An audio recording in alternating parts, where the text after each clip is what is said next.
ಸ್ನೇಹಿತರೆ, ಕಲ್ಯಾಣಿ ಹಿಡನ್ ವೈಬ್ಸ್ಗೆ ಸ್ವಾಗತ. ನಾನು ನಿಮ್ಮ ಮೋಹನ್ ದಾಸ್ ಮಾಡುವ ನಮಸ್ಕಾರಗಳು. ಇಂದು ಶ್ರೀ ಗುರುಚರಿತ್ರೆಯ 6ನೇ ಅಧ್ಯಾಯವನ್ನು ಏನಂತ ತಿಳಿದುಕೊಳ್ಳೋಣ. ಶ್ರೀ ಗಣೇಶಾಯ ನಮಃ. ಶ್ರೀ ಸರಸ್ವತ್ಯೇ ನಮಃ.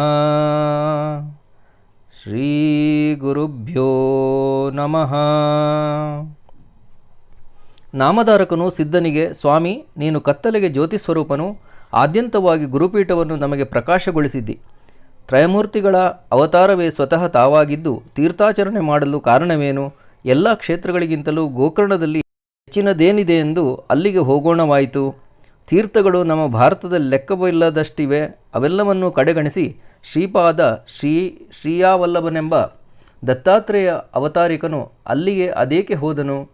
ಸ್ವಾಮಿ ಕೃಪೆಯಿಂದ ಇದೆಲ್ಲವನ್ನು ವಿಸ್ತರಿಸಿ ಹೇಳುವುದಾಗಬೇಕು ಎಂದು ನುಡಿದು ಪ್ರೀತಿಯಿಂದ ಸಿದ್ಧನ ಚರಣಗಳಿಗೆ ಎರಗಿದನು. ನಾಮಧಾರಕನ ವಚನಗಳನ್ನು ಕೇಳಿ ಸಿದ್ಧನು ಸಂತೋಷಚಿತ್ತನಾದನು. ಗುರುಚರಿತ್ರೆಯನ್ನು ವಿಸ್ತರಿಸಿ ಹೇಳತೊಡಗಿದನು. ಶಿಷ್ಯ ಶಿಖಾಮಣಿಯೇ, ಕೇಳು. ನೀನು ಪ್ರಶ್ನೆ ಮಾಡಿ ಏನನ್ನು ಕೇಳಿದೆಯೋ ಅದರಿಂದ ನಮ್ಮ ಅಂತಃಕರಣಕ್ಕೆ ಸಂತೋಷವಾಯಿತು.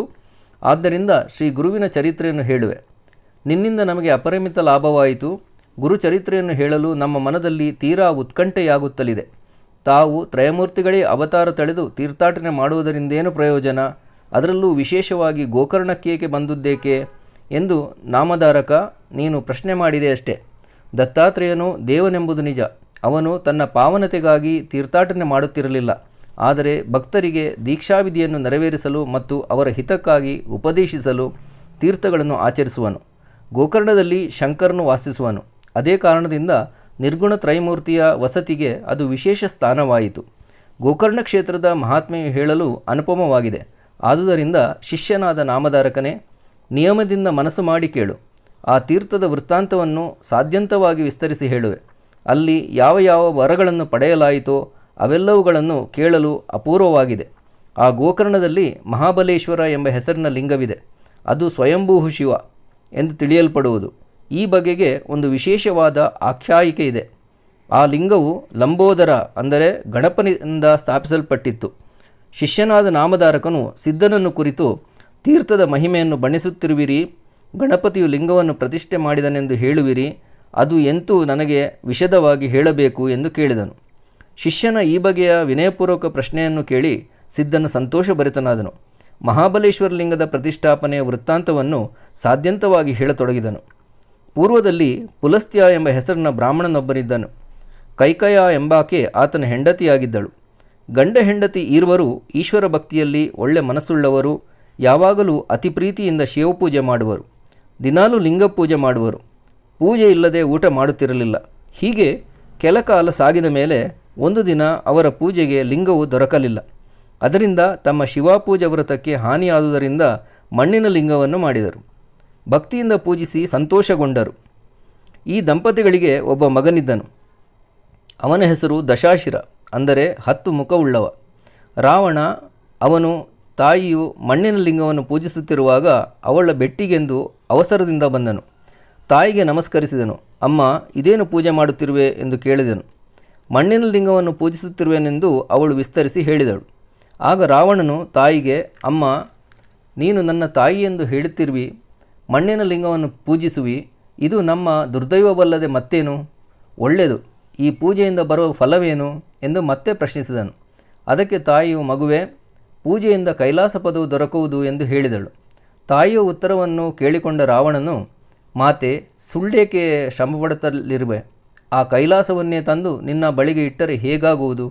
ಹೀಗೆಂದು ನುಡಿಯುತ್ತಾ ರಾವಣನು ಆ ಉಮಾರಮಣನನ್ನು ಕೈಲಾಸ ಸಹಿತವಾಗಿ ಬೇಗನೆ ಲಂಕೆಗೆ ತರುವೆ ಎಂದು ತಾಯಿಯೊಡನೆ ಪ್ರತಿಜ್ಞೆಪೂರ್ವಕ ನುಡಿದನು.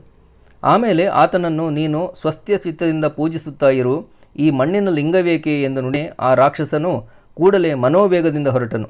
ಆಗಲೇ ಈಶ್ವರನ ಕೈಲಾಸ ಪಟ್ಟಣಕ್ಕೆ ಬಂದು ಮುಟ್ಟಿದನು ಮತ್ತು ಒಳ್ಳೆಯ ಸಿಟ್ಟಿನಿಂದ ಇನ್ನೂ 20 ತೋಳುಗಳಲ್ಲಿರುವ ಬಲವನ್ನು ಒಂದಾಗಿಸಿ ಬಿಳಿದಾಗಿರುವ ಸುಂದರ ಪರ್ವತ ಕೈಲಾಸವನ್ನು ಹಿಡಿದು ಅಲುಗಾಡಿಸ ಹತ್ತಿದನು.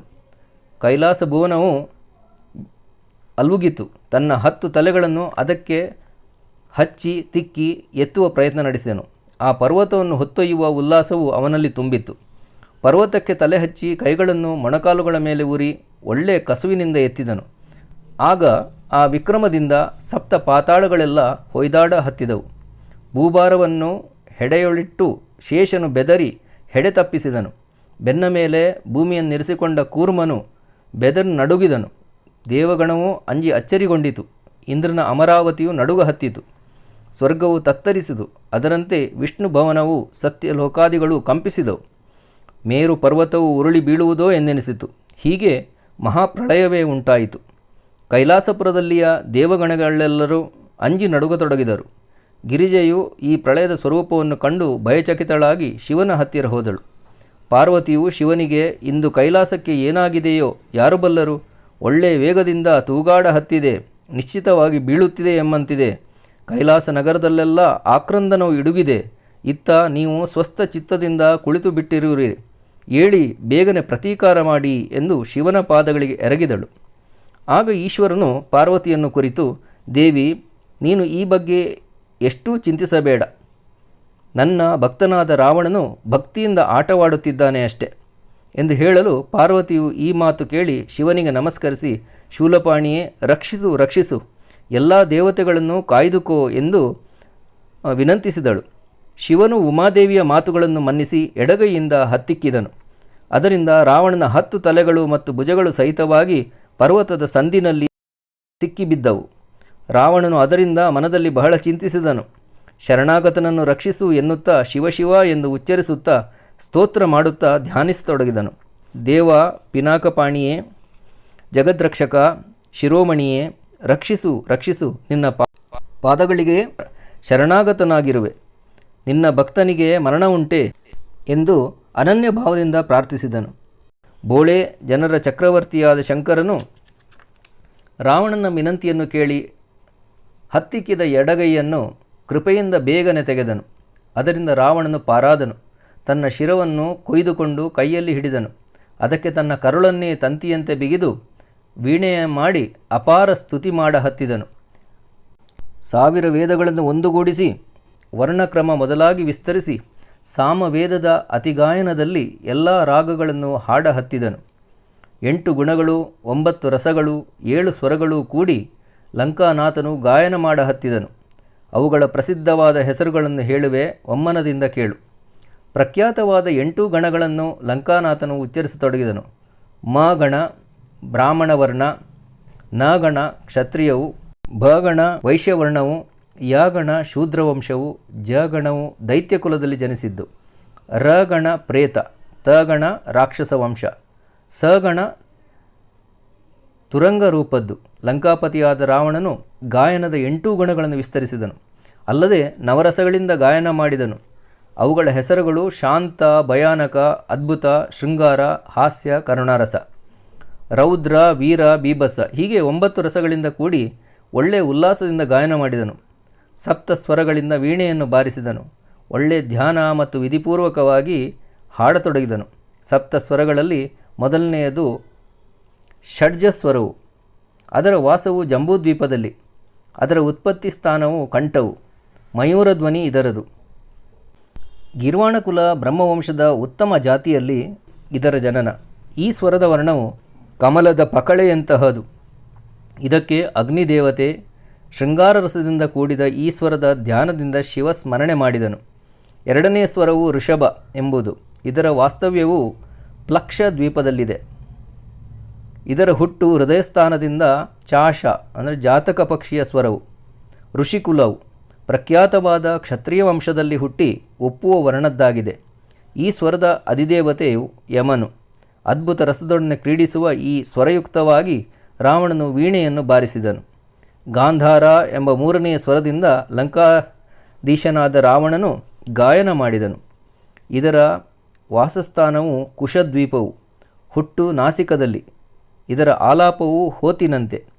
ದೈವತ ಕುಲವು. ವೈಶ್ಯವಂಶವು ಬಂಗಾರದ ಬಣ್ಣದಂತೆ ಕಾಂತಿಯು. ಚಂದ್ರ ದೈವತ್ವವು ಅದ್ಭುತ ರಸವು. 4ನೆಯ ಸ್ವರವು ಮಧ್ಯಮವೆಂಬುದು. ಇದರ ವಾಸವು ಕ್ರೌಂಚದೀಪದಲ್ಲಿ ಮತ್ತು ಎದೆಯಲ್ಲಿ. ಆಲಾಪವು ಕ್ರೌಂಚ ಸ್ವರವುಳ್ಳದ್ದು. ಗೀರ್ವಾಣಕುಲ ಬ್ರಹ್ಮವಂಶದಲ್ಲಿ ಹುಟ್ಟು. ಕುಂದಪುಷ್ಪದ ವರ್ಣವು ಇದರದ್ದಾಗಿದ್ದು ಸುರಸವಾದ ರೂಪವಿದೆ. ಲಕ್ಷ್ಮೀದೇವಿಯು ಈ ಸ್ವರದೇವತೆ ಅದನ್ನು ಧ್ಯಾನಿಸುತ್ತಾ ರಾವಣನು ಕರುಣಾರಸದಿಂದ ಶಿವಧ್ಯಾನ ಮಾಡಿದನು. ಪಂಚಮಸ್ವರದ ಜನ್ಮವು ಶಾಲ್ಮಲಿ ದ್ವೀಪದಲ್ಲಿ. ಕಂಠಸ್ಥಾನದ ಉತ್ಪತ್ತಿ ಕೋಗಿಲೆಯ ಧ್ವನಿ. ಈ ಸ್ವರವನ್ನು ಧ್ಯಾನಿಸಿದ ರಾವಣನು ಸಂತಸನಾದನು. ಪಿತೃವಂಶ ಜನಿತವು. ರೂಪವು ಕಪ್ಪು ಬಣ್ಣದ್ದು. ದೈವತವು ಗಣನಾಥನು. ಹಾಸ್ಯರಸಯುಕ್ತವಾಗಿ ಶಿವನನ್ನು ಸ್ತುತಿಸನು. ದೈವತವೆಂಬ ಹೆಸರಿನ ಸ್ವರದ ವಾಸ್ತವ್ಯವು ಶ್ವೇತದ್ವೀಪದಲ್ಲಿ. ಹಣೆಯಲ್ಲಿ ನಾದವು ವ್ಯಕ್ತವಾಗುವುದು. ಕಪ್ಪೆಯಂತೆ ಆಲಾಪವುಳ್ಳದ್ದು. ಋಷಿಕುಲ ಮತ್ತು ಉತ್ತಮ ವಂಶದಲ್ಲಿ ಜನನ. ಹಳದಿ ಬಣ್ಣದ ರೂಪವು. ನಾರದ ಗಣೇಶ ದೈವತವು. ಹೀಗಿರುವ ದೈವತ ಸ್ವರವನ್ನು ಬೀಭತ್ಸರಸಯುಕ್ತವಾಗಿ ಒಳ್ಳೆ ಉಲ್ಲಾಸದಿಂದ ಆತನು ಶಿವನಿಗಾಗಿ ಭಕ್ತಿಯಿಂದ ಗಾಯನ ಮಾಡಿದನು. ಏಳನೆಯದಾದ ನಿಷಾದ ಸ್ವರಕ್ಕೆ ಪುಷ್ಕರ ದ್ವೀಪವೇ ಉತ್ಪತ್ತಿ ಸ್ಥಾನವಾಗಿದ್ದು ತಾಲವ್ಯದ ಸಂಧಿಯಲ್ಲಿ ಹುಟ್ಟುವನು. ಆನೆಯಂತೆ ಗೀಳಿಟ್ಟು ಹಾಡುತ್ತಿದ್ದನು. ಈಶ್ವರನು ರಾಕ್ಷಸ ಹಾಗೂ ವೈಶ್ಯ ವಂಶಗಳಲ್ಲಿ ಜನಿಸಿ ಪಾಟಲಿ ಪುಷ್ಪದಂತೆ ತುಸು ಬಿಳಿ ಬಣ್ಣದ್ದಾಗಿದೆ. ತುಂಬುರಮುನಿ ದೈವತದ ಹತ್ತಿರ ಸೂರ್ಯ ದೈವತವು ಈ ಸ್ವರಕ್ಕೆ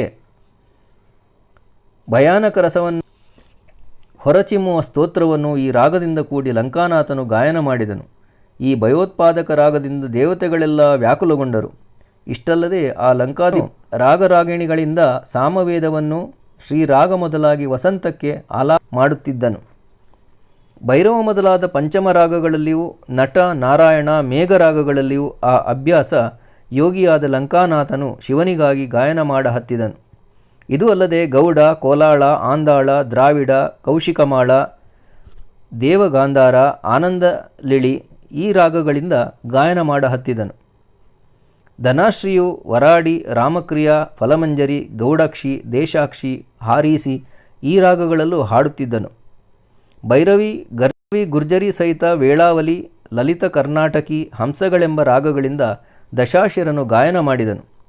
ತ್ರಾಟಕಿ, ಮೋಟಕಿ, ಟಂಕಾಕ್ಷಿ, ಸುಧಾ, ನಾಟಿಕ, ಸೈಂಧವಿ, ಮಾಲವಿ ಇವೆಲ್ಲ ರಾಗಗಳಲ್ಲಾದರೂ ಲಂಕಾನಾಥನು ಗಾಯನ ಮಾಡತೊಡಗಿದನು. ಬಂಗಾಲಿ, ಸೋರಟಿ, ಕಾಮಬೋಧ, ಮಧುಮಾಧವಿ, ದೇವುಕ್ರಿಯು, ಭೂಪಾಳಿ ರಾಗಗಳಲ್ಲಿ ಗಾಯನ ಮಾಡಿದನು ದಶಾನನನು. ವಲ್ಲಭ, ಮಾಧುರಿ, ರಾವೇರಿ, ಶರ್ಷಿ, ವಿಹಂಗದಾತ್ರಿ, ಚಂಡಿ, ವಸವೀಜ ಮೊದಲಾದ ರಾಗಗಳಿಂದ ದಶಕಂದರ ರಾವಣೇಶ್ವರನು ತನ್ನ ಚೆಂಡನ್ನು ಕೊಯ್ದು ಅದಕ್ಕೆ ನರಗಳನ್ನು ಹಚ್ಚಿ ವೀಣೆ ಮಾಡಿ ಹಾಡುವನು. ಆ ರಾವಣೇಶ್ವರನು ಆಲಾಪಗಳೊಡನೆ ಆಯಾ ಕಾಲಗಳಿಗೆ ಅನುಸಾರವಾಗಿ ರಾಗದಿಂದ ಕೂಡಿ ಗಾಯನ ಮಾಡ ಹತ್ತಿದನು ಮತ್ತು ಅಷ್ಟರಾಗಗಳಿಂದ ಮುಂಜಾವಿನಲ್ಲಿ ಗಾಯನ ಮಾಡುವನು. ಆ ಅಷ್ಟರಾಗಗಳೆಂದರೆ ಮಧ್ಯಮ, ದಶಾಂಕ, ಭೈರವ, ಭೂಪಾಳಿ, ಮಲಾರ, ಧನಾಶ್ರೀ ಮತ್ತು ಬಂಗಾಲಿ. ಇವು ಮುಂಜಾವಿನಲ್ಲಿ ಹಾಡಲ್ಪಡುವು. ಅದರಂತೆ ಬರಾಡಿ, ಲಲಿತ, ಗುರ್ಜರಿ, ಗೌಡಕ್ರಿ, ಆಹಿರಿ, ಕೌಶಿಕ ರಾಗಗಳಲ್ಲಿ ಸ್ತುತಿಸುವನು ಮತ್ತು ಕುರಂಜಿ, ತೋಡಿ, ಮೂಲಾಶ್ರೀ, ದೇಶಾಖ್ಯಗಳೆಂಬ 5 ರಾಗಗಳಿಂದ ಅಪರಾಹ್ನ ಸಮಯಕ್ಕೆ ಸ್ತೋತ್ರ ಮಾಡುತ್ತಿದ್ದನು. ಇವಲ್ಲದೆ 4ನೆಯ ಪ್ರಹರದಲ್ಲಿ ಅಂದರೆ ಸಾಯಂಕಾಲದಲ್ಲಿ ಗೌಡಿ ರಾಗವನ್ನು, ರಾಮಕಲಿ, ಶ್ರೀರಾಗ, ದೇವಕ್ರಿ, ಪಟಮಂಜರಿ ರಾಗಗಳನ್ನು ಹಾಡುವನು ಮತ್ತು ಋತುಕಾಲಕ್ಕೆ ಅನುಸರಿಸಿ ವಸಂತ ರಾಗಗಳನ್ನು ಹಾಡುವನು. ಹೀಗೆ 36 ರಾಗಗಳಿಂದ ಸಾಮವೇದ ಗಾಯನ ಮಾಡಿದನು.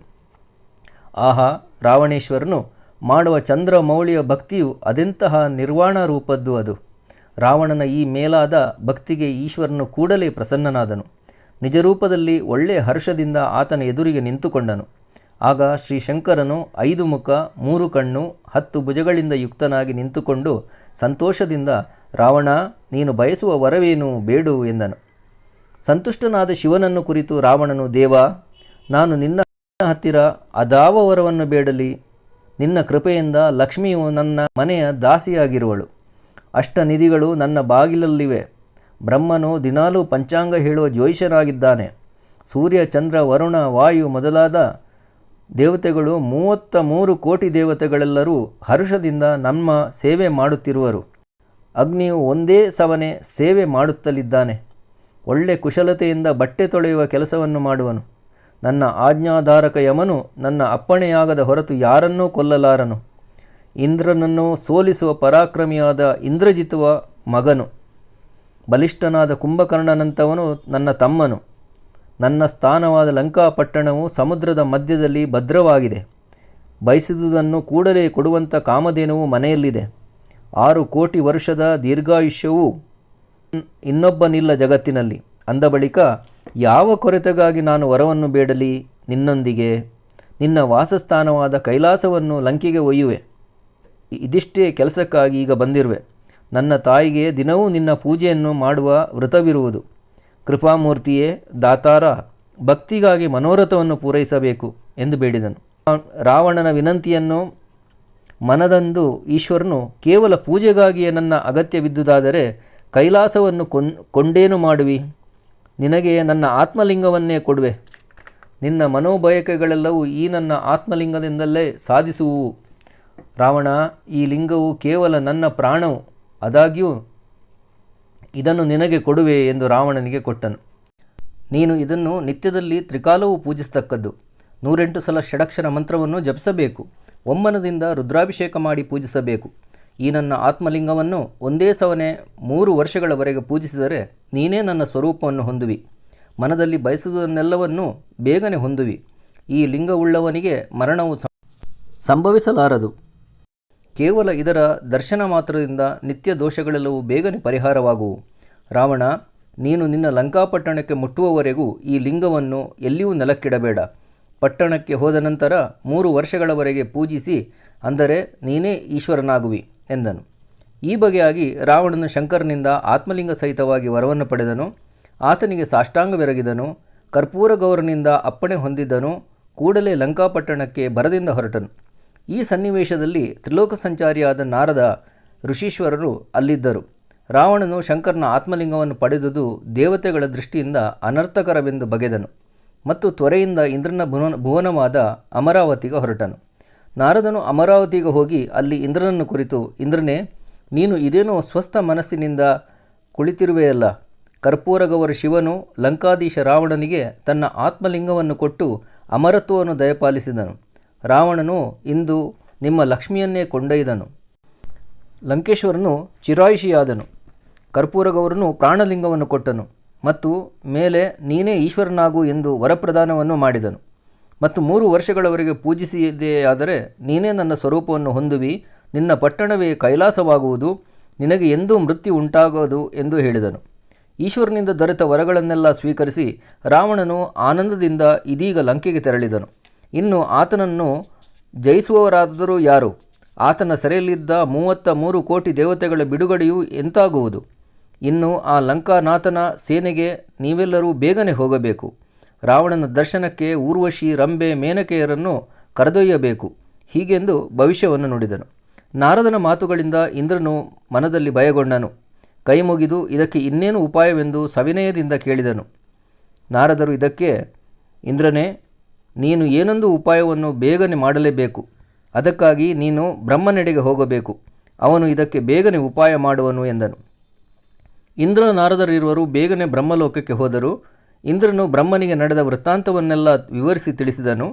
ಇಂದ್ರನು ವಿವರಿಸಿದ ವೃತ್ತಾಂತವನ್ನು ತಿಳಿದು ಬ್ರಹ್ಮನು ವಿಷಾದಗೊಂಡು ಮಂತ್ರಮುಗ್ಧನಾಗಿ ಕುಳಿತು ಕೆಲ ಹೊತ್ತಿನ ಮೇಲೆ ಇಂದ್ರನಿಗೆ, ಈಗಲೇ ವೈಕುಂಠಕ್ಕೆ ಹೋಗಬೇಕು ಇಂದ್ರ. ಋಷಿಕೇಶಿಯು ನಿಶ್ಚಯವಾಗಿಯೂ ದೈತ್ಯರ ಮೇಲೆ ಉಪಾಯವನ್ನು ಕೈಗೊಳ್ಳುವನು ಎಂದು ಹೇಳಿ ಮುಂದುವರಿಸಿದನು. ಈ ವಿಚಾರವು ಸರಿ ಹೋದದ್ದರಿಂದ ಬ್ರಹ್ಮ, ಇಂದ್ರ, ನಾರದ ಈ 3 ಕೂಡಿಕೊಂಡು ವೈಕುಂಠಕ್ಕೆ ತೆರಳಿದರು ಮತ್ತು ಅಲ್ಲಿ ವಿಷ್ಣುವನ್ನು ಕಂಡು ರಾವಣನ ವೃತ್ತಾಂತವನ್ನೆಲ್ಲ ಹೇಳಿದರು. ಬ್ರಹ್ಮನು ವಿಷ್ಣುವಿಗೆ, ನಾರಾಯಣ, ನೀನು ಇದಕ್ಕೆ ಬೇಗನೆ ಪ್ರತೀಕಾರೋಪಾಯವನ್ನು ಕೈಗೊಳ್ಳಬೇಕು. ಯಾಕೆಂದರೆ ಮುಂದೆ ನೀನು ರಾವಣನ ವಧಕ್ಕಾಗಿ ಅವತರಿಸುವೆಯಷ್ಟೇ. ಆ ರಾವಣನು ನಮ್ಮ 33 ಕೋಟಿ ದೇವತೆಗಳನ್ನೆಲ್ಲ ಸೆರೆಯಲ್ಲಿರಿಸಿದ್ದಾನೆ. ಇದೇ ಕಾರಣಕ್ಕಾಗಿ ನೀನು ಅವತರಿಸಬೇಕಾಗುವುದು. ಈಶ್ವರನ ಪ್ರಾಣಲಿಂಗವನ್ನು ಆ ದೈತ್ಯನು ಕೊಂಡೊಯ್ದನು. ಇನ್ನು ಅವನು ರಾಕ್ಷಸನಾಗಿ ಉಳಿಯನು. ಈಗ ಮೃತ್ಯುವಿನಿಂದ ದೂರವಾದನು. ಅವನೇ ಈಶ್ವರನಾಗುವನು. ಅದಕ್ಕಾಗಿ ನೀನು ಬೇರೆ ಉಪಾಯವನ್ನು ತಿಳಿಸುವ ಅಂದನು.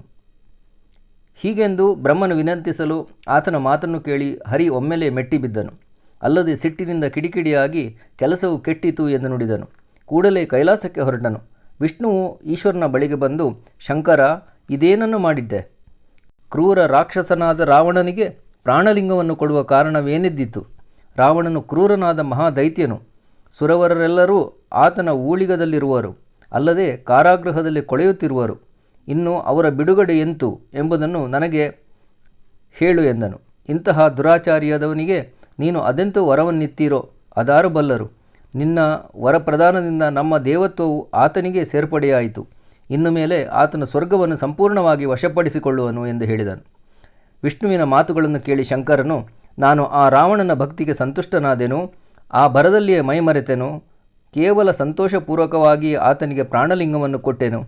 ಹರಿಯೇ, ಅವನು ನನ್ನ ತಲೆಯನ್ನು ಕಡಿದುಕೊಂಡು ವೀಣೆಯನ್ನಾಗಿ ಮಾಡಿಕೊಂಡನು. ಸಪ್ತ ಸ್ವರಯುಕ್ತವಾಗಿ ಒಳ್ಳೆಯ ಭಕ್ತಿಯಿಂದ ವೇದ ಮೊದಲಾದವುಗಳ ಗಾಯನ ಮಾಡಿದನು. ಆತನ ನಿರ್ವಾಣ ಭಕ್ತಿಗೆ ಪರವಶನಾದ ನಾನು ಒಂದು ಸಮಯ ಆತನು ಪಾರ್ವತಿಯನ್ನು ಬೇಡಿದ್ದರೂ ಕೊಟ್ಟು ಬಿಡುತ್ತಿದ್ದೇನೇನೋ. ನಾನು ಭಕ್ತಿಗೆ ಮರಳಾದೆ, ಆದ್ದರಿಂದ ಲಿಂಗವನ್ನು ಕೊಟ್ಟೆ. ಕಿಂಬಹುನ ಆತನು ನನ್ನ ಪ್ರಾಣವನ್ನೇ ಕೊಂಡೊಯ್ದನು ಎಂದು ಎಲ್ಲವನ್ನು ವಿಷ್ಣುವಿಗೆ ತಿಳಿಸಿದನು.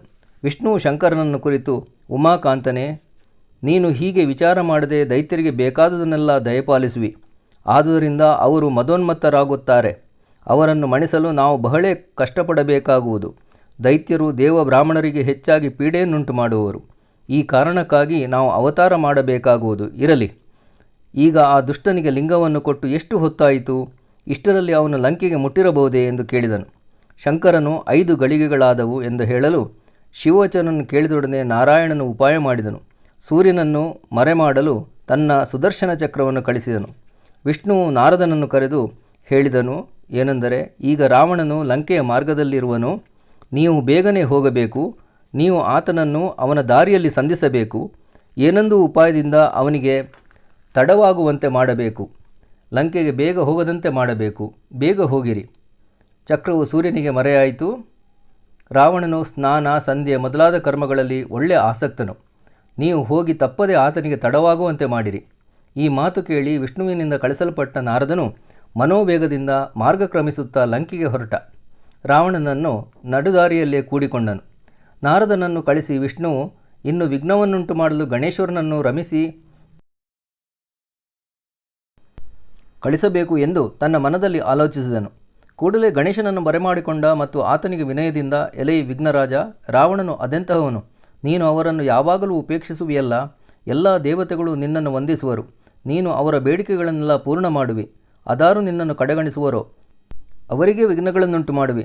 ಆದರೆ ಇಂದು ರಾವಣನು ನಿನ್ನನ್ನು ಉಪೇಕ್ಷಿಸಿದನು. ಅಲ್ಲದೆ ವಿಶೇಷವೇನೆಂದರೆ ಪ್ರಾಣಲಿಂಗವನ್ನು ಒಯ್ದನು. ಅವನು ಶಿವನನ್ನು ಮೋಸಗೊಳಿಸಿ ಸ್ವರ್ಗದ ನಿಧಾನವನ್ನೇ ಕೊಂಡೊಯ್ದಿರುತ್ತಾನೆ. ಈಗ ನೀನು ಒಂದು ಕೆಲಸವನ್ನು ಮಾಡಬೇಕು. ಕಪಟರೂಪದಿಂದ ಬಾಲಕನು ವಕ್ರನಾದ ಶರೀರವುಳ್ಳ ವಾಮನ ಮೂರ್ತಿಯೂ ಆಗಬೇಕು.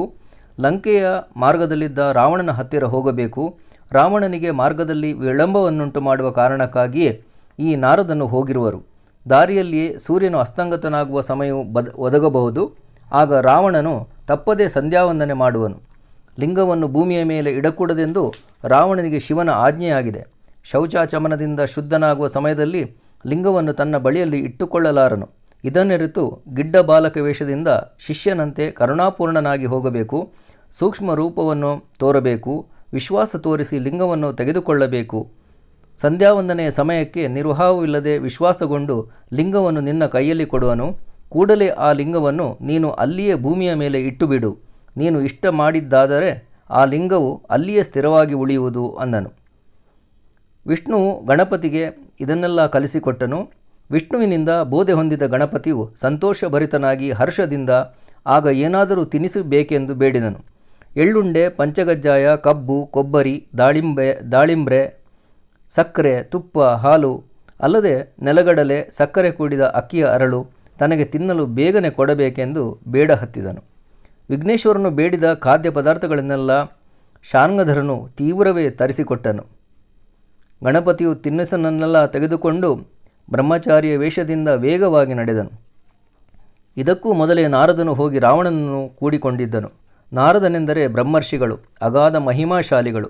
ಅವರು ಒಮ್ಮೆಲೇ ರಾವಣನ ಮುಂದೆ ನಿಂತುಕೊಂಡು, ಎಲ್ಲಿಂದ ಬಂದೆ ಎಂದು ಕೇಳಿದರು. ರಾವಣನು, ನಾನು ಕೈಲಾಸಕ್ಕೆ ಹೋಗಿದ್ದೆ. ಅಲ್ಲಿ ಬಹುದೊಡ್ಡ ತಪಸ್ಸನ್ನು ಆಚರಿಸಿ ಚಂದ್ರಮೌಳಿ ಶಿವನನ್ನು ಸಂತೋಷಗೊಳಿಸಿದೆ.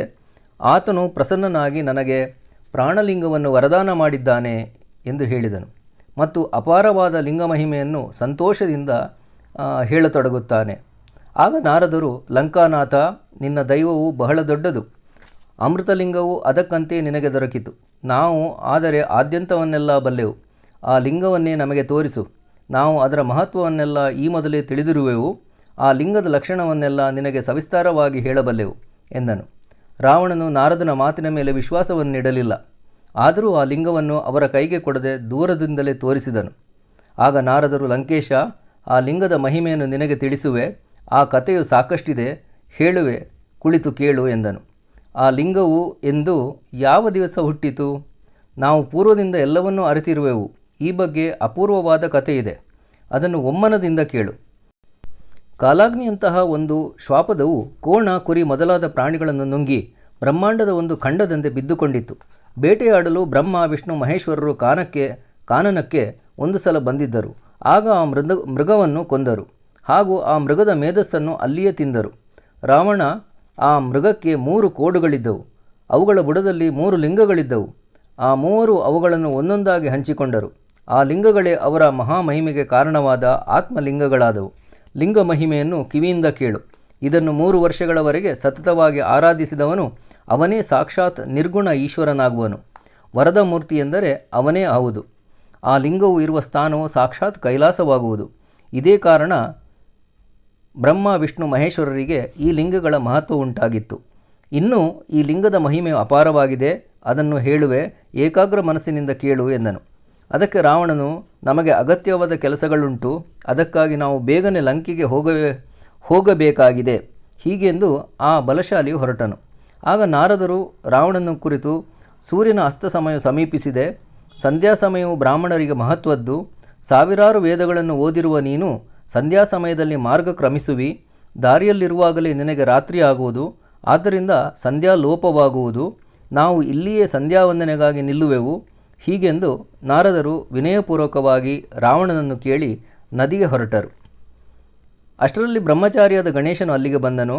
ರಾವಣನ ಮುಂದೆ ಅತ್ತಿಂದಿತ್ತ ನಲಿದಾಡುತ್ತಾ ಕೌತುಕದಿಂದ ಸಮಿದೆಯನ್ನು ಕಡಿಯ ಹತ್ತಿದನು. 3 ಕಾಲಗಳಲ್ಲೂ ಸಂಧ್ಯಾವಂದನೆ ಮಾಡಬೇಕು, ಹೀಗಿದ್ದು ನನಗೆ ವೃತಭಂಗವಾಗುವುದು ಎಂದು ರಾವಣನು ಮನದಲ್ಲಿ ಚಿಂತಿಸಿ ಸಂಶಯಕ್ಕೊಳಗಾದನು. ಲಿಂಗವನ್ನು ಭೂಮಿಯ ಮೇಲೆ ಇಡಬಾರದೆಂದು ಶಂಕರನು ನನಗೆ ಹೇಳಿರುವನು. ಸಂಧ್ಯಾವಂದನೆ ಮಾಡುವ ಸಮಯವೂ ಆಯಿತು, ಏನು ಮಾಡಬೇಕು ಎಂದು ಚಿಂತಿಸಹತ್ತಿದನು. ಹೀಗೆ ರಾವಣನು ವಿಚಾರಮಗ್ನನಾಗಿ ಮುಂದೆ ಸಾಗದೆ ನಿಂತಲ್ಲಿಯೇ ನಿಂತಿರುವಷ್ಟರಲ್ಲಿ ಒಬ್ಬ ಸುಂದರ ಬಾಲಕನಂತಿರುವ ಬ್ರಹ್ಮಚಾರಿಯು ನದಿಯ ದಂಡೆಗೆ ಅಡ್ಡಾಡುತ್ತಿರುವುದನ್ನು ಕಂಡನು. ಆಗ ಲಂಕಾನಾಥನು ಮನದಲ್ಲೇ ವಿಚಾರಿಸಹತ್ತಿದನು, ಬ್ರಹ್ಮಚಾರಿಯು ಬಾಲಕನಾಗಿ ತೋರುವನು, ಈತನು ನಮಗೆ ವಿಶ್ವಾಸಘಾತ ಮಾಡಲಾರನು, ಈತನ ಕೈಯಲ್ಲಿ ಲಿಂಗವನ್ನು ಕೊಡೋಣ ಎಂದು ಈತನು ನಿಶ್ಚಿತವಾಗಿ ಬಾಲಕನಿರುವನು. ಲಿಂಗವು ಈತನಲ್ಲಿ ಇರಲಿ, ನಾನು ಸ್ವಸ್ಥ ಮನದಿಂದ ಸಂಧ್ಯಾವಂದನೆ ಮಾಡುವೆ ಎಂದು ಆಲೋಚಿಸಿ ರಾವಣನು ಆ ಬಾಲಕನ ಹತ್ತಿರ ಹೋದನು. 10 ಮುಖಗಳುಳ್ಳ ರಾವಣನು ತನ್ನೆಡೆಗೆ ಬರುವುದನ್ನು ಕಂಡು ಲಂಬೋದರನು ಅಂಜಿದಂತೆ ನಟಿಸಿ ಓಡತೊಡಗಿದನು. ಆಗ ರಾವಣನು ಬ್ರಾಹ್ಮಣನ ವೇಷವನ್ನು ಧರಿಸಿ ಅಂಜದಿರು ಎನ್ನುತ್ತಾ ಹತ್ತಿರ ಹೋದನು ಮತ್ತು ನೀನು ಯಾರು ಎಂಬುದನ್ನು ನಮಗೆ ಹೇಳು, ನಿನ್ನ ತಾಯಿ ತಂದೆಗಳು ಯಾರು ನೀನು, ಯಾವ ಕಾಲದಲ್ಲಿ ಹುಟ್ಟಿದವನು ಹೀಗೆಂದು ರಾವಣನು ಆತನನ್ನು ಕೇಳಿದನು. ಆಗ ಆ ಹುಡುಗನು ರಾವಣನನ್ನು ಕುರಿತು, ನೀನು ನನ್ನನ್ನು ಇಷ್ಟೆಲ್ಲ ಕೇಳುವ ಕಾರಣವೇನು? ನನ್ನ ತಂದೆಯು ನಿನ್ನ ಸಾಲಗಾರನೇ? ಅವನು ಮುಟ್ಟಿಸತಕ್ಕ ಋಣವು ಇನ್ನೂ ಎಷ್ಟಿದೆ ಎಂದು ಹೇಳಿದನು. ಬಾಲಕನು ಕೊಟ್ಟ ಉತ್ತರಗಳಿಂದ ರಾವಣನಿಗೆ ತಡೆಯಲಾರದ ನಗುವುಂಟಾಯಿತು ಮತ್ತು ಆ ಬಾಲಕನಲ್ಲಿ ವಾತ್ಸಲ್ಯ ಭಾವನೆ ಹುಟ್ಟಿತು. ಪ್ರೀತಿಯಿಂದ ಆತನ ಕೈ ಹಿಡಿದು, ಬಾಲಕನೇ, ನೀನು ಯಾರ ಮಗನು ಹೇಳು? ಕೇವಲ ಪ್ರೀತಿಯ ಭಾವನೆಯಿಂದ ಕೇಳುವೆ ಎಂದನು. ಆಗ ಬಾಲಕನು ರಾವಣನಿಗೆ, ನನ್ನ ತಂದೆಯನ್ನೇನು ಕೇಳುವೆ? ಅವನು ಜಟಾಧಾರಿಯೂ ಭಸ್ಮಲೇಪಕನು ಮತ್ತು ಅವನಿಗೆ ರುದ್ರಾಕ್ಷಿ ಮಾಲೆ ಇರುವುದು. ನನ್ನ ತಂದೆಗೆ ಶಂಕರನೆಂದು ಹೆಸರು. ಅವನು ಪಾರ್ವತಿಯೊಡನೆ ಎತ್ತಿನ ಮೇಲೆ ಕುಳಿತು ಹಗಲಿರುಳು ಭಿಕ್ಷೆ ಬೇಡುವನು ಮತ್ತು ನನ್ನ ತಾಯಿಯು ಜಗನ್ಮಾತೆಯು. ಆದರೆ ಇದನ್ನೆಲ್ಲ ಕೆದರಿ ಕೇಳುವುದೇಕೆ? ನಿನ್ನ ಕಂಡು ನನಗೆ ಬಹಳೇ ಭೀತಿಯಾಗುವುದು, ಕೈಬಿಡು, ಹೋಗುವೆ ಎಂದನು. ಬಾಲಕನ ಮಾತು ಕೇಳಿ ರಾವಣನು ಆ ಹುಡುಗನನ್ನು ಕುರಿತು, ಎಲೋ ಬ್ರಹ್ಮಚಾರಿಯೇ, ನಿನ್ನ ತಂದೆಯು ತೀರಾ ದರಿದ್ರನು, ಯಾವಾಗಲೂ ಹೆಚ್ಚಾಗಿ ಭಿಕ್ಷೆ ಬೇಡುವನು. ಅಂದ ಮೇಲೆ ನಿನಗೆ ಸ್ವಲ್ಪವಾದರೂ ಸುಖವಿಲ್ಲವೆಂದು ತೋರುವುದು. ನಮ್ಮ ಪಟ್ಟಣವು ಲಂಕಾಪುರವೆಂಬುದು, ಅಲ್ಲಿಯ ಮನೆಗಳಲ್ಲೆಲ್ಲ ರತ್ನ ಖಚಿತವಾಗಿದೆ. ನಮ್ಮೊಡನೆ ನಡೆ ಕುಮಾರ, ದೇವತಾರ್ಚನೆ ಮಾಡುತ್ತಾ ಸುಖವಾಗಿ ಇರುವಿಯಂತೆ. ನೀನು ಬೇಡಿದುದನ್ನೆಲ್ಲವನ್ನೂ ಕೊಡುವೆ, ಸುಖವಾಗಿ ನಮ್ಮ ಸಂಗಡ ನಡೆ ಎಂದು ರಾವಣನು ಹೇಳಿದನು. ರಾವಣನ ಮಾತು ಕೇಳಿ ಬ್ರಹ್ಮಚಾರಿಯು, ರಾವಣನೇ, ನಿಮ್ಮ ಲಂಕಾಪಟ್ಟಣದ ತುಂಬೆಲ್ಲ ರಾಕ್ಷಸರೇ ರಾಕ್ಷಸರು. ನಾನು ಅರಣ್ಯವಾಸಿಯಾದ ಬಾಲಕನು. ಅವರು ನನ್ನನ್ನು ತಿನ್ನಬಹುದು.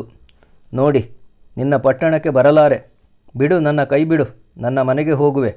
ನನಗೀಗ ಬಹಳ ಹಸಿವೆಯಾಗಿದೆ. ಮನೆಗೆ ಹೋಗಿ ಏನನ್ನಾದರೂ ತಿನ್ನುವೆ ಎಂದನು. ಆಗ ರಾವಣನು ಹುಡುಗನಿಗೆ ಇಷ್ಟೆಲ್ಲ ಕೇಳಿ ತಿಳಿ ಹೇಳಿದನು.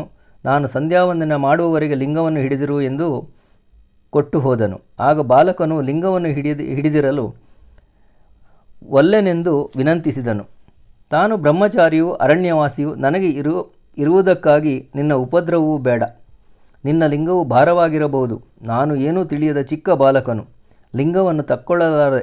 ಬಿಡು, ನಿನಗೆ ಪುಣ್ಯ ಬಂದೀತು ಎನ್ನಲು ಲಂಕಾನಾಥನು ಹಲವು ಬಗೆಯ ತಿಳಿ ಹೇಳಿ ಹುಡುಗನ ಕೈಯಲ್ಲಿ ಲಿಂಗವನ್ನು ಕೊಟ್ಟನು.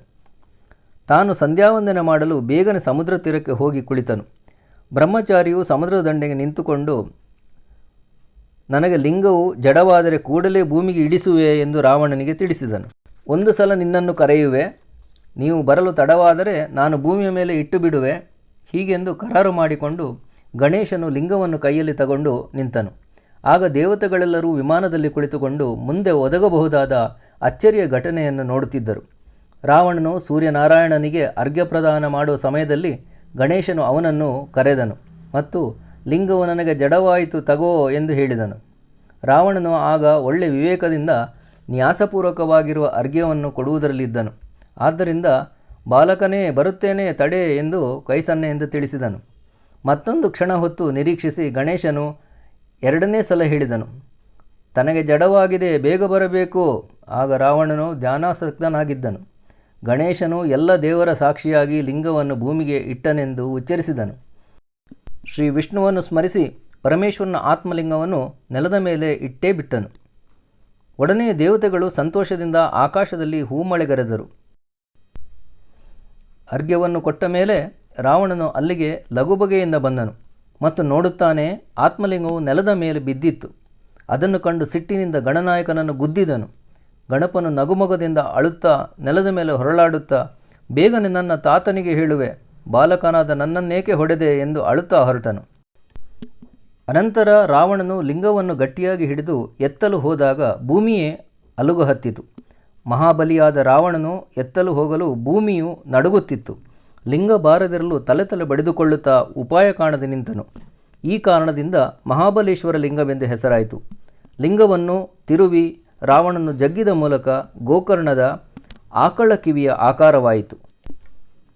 ಹೀಗೆ ಮಾಡಿ ಲಂಕಾನಾಥನು ಮರಳಿ ತಪಸ್ಸು ಮಾಡಲು ಹೊರಟನು. ಅಂದಿನಿಂದ ಗೋಕರ್ಣವು ಕ್ಷೇತ್ರವಾಗಿ ಹೆಸರಾಯಿತು. ಎಲ್ಲ ದೇವತೆಗಳು ಅಲ್ಲಿಗೆ ಬಂದರು. ಇನ್ನು ಅಪಾರ ಮಹಿಮೆಯನ್ನುಂಟು ಮಾಡಿತು. ಹೇಳಲು ಉಪಮಾತೀತವಾಗಿದೆ. ಸ್ಕಂದ ಪುರಾಣದಲ್ಲಿ ಮಹಿಮೆಯು ಸವಿಸ್ತಾರವಾಗಿದೆ. ತ್ರಿಭುವನದಲ್ಲಿ ಖ್ಯಾತಿ ಹೊಂದಿದೆ. ಶಿಷ್ಯ ನಾಮಧಾರಕನು ಗುರುವಿನ ಮಾತು ಕೇಳಿ ಸಂತೋಷ ಹೊಂದುತ್ತಾನೆ, ಮತ್ತೆ ಪಾದಗಳಿಗೆ ಎರಗುತ್ತಾನೆ ಎಂದು ಸರಸ್ವತಿ ಗಂಗಾಧರರು ಹೇಳಿದರು. ಇತಿ ಶ್ರೀ ಗುರುಚರಿತಾಮೃತೆ ಪರಮಕಥಾ ಕಲ್ಪತರೌ ಶ್ರೀ ನರಸಿಂಹ ಸರಸ್ವತ್ಯುಪಾಖ್ಯಾನೆ ಸಿದ್ಧನಾಮಧಾರಕ ಸಂವಾದೆ ಗೋಕರ್ಣ ಮಹಿಮಾ ಮಹಾಬಲೇಶ್ವರ ಲಿಂಗಸ್ಥಾಪನಂ ನಾಮ ಷಷ್ಠೋಧ್ಯಾಯಃ. ಸ್ನೇಹಿತರೆ, ಇದುವರೆಗೂ ಶ್ರೀ ಗುರುಚರಿತ್ರೆಯ 6ನೇ ಅಧ್ಯಾಯವನ್ನು ನೀವು ನೋಡಿದಿರಿ ಹಾಗೂ ಕೇಳಿದಿರಿ. ಇನ್ನು ಮುಂದಿನ ಅಧ್ಯಾಯಗಳನ್ನು ಮುಂದಿನ ವಿಡಿಯೋದಲ್ಲಿ ನೋಡುವವರಾಗಿ. ಕಲ್ಯಾಣಿ ಹಿಡನ್ ವೈಬ್ಸ್ನ ಎಲ್ಲ ವಿಡಿಯೋಗಳನ್ನು ನೀವು ವೀಕ್ಷಿಸುತ್ತಾ ಇದ್ದೀರಿ. ಆದರೆ ಹೆಚ್ಚಾಗಿ ವೀಕ್ಷಿಸಿ, ಲೈಕ್ ಮಾಡಿ, ಶೇರ್ ಮಾಡಿ, ಸಬ್ಸ್ಕ್ರೈಬ್ ಮಾಡದವರು ಸಬ್ಸ್ಕ್ರೈಬ್ ಮಾಡಿ. ಧನ್ಯವಾದಗಳು. ನಮಸ್ಕಾರ.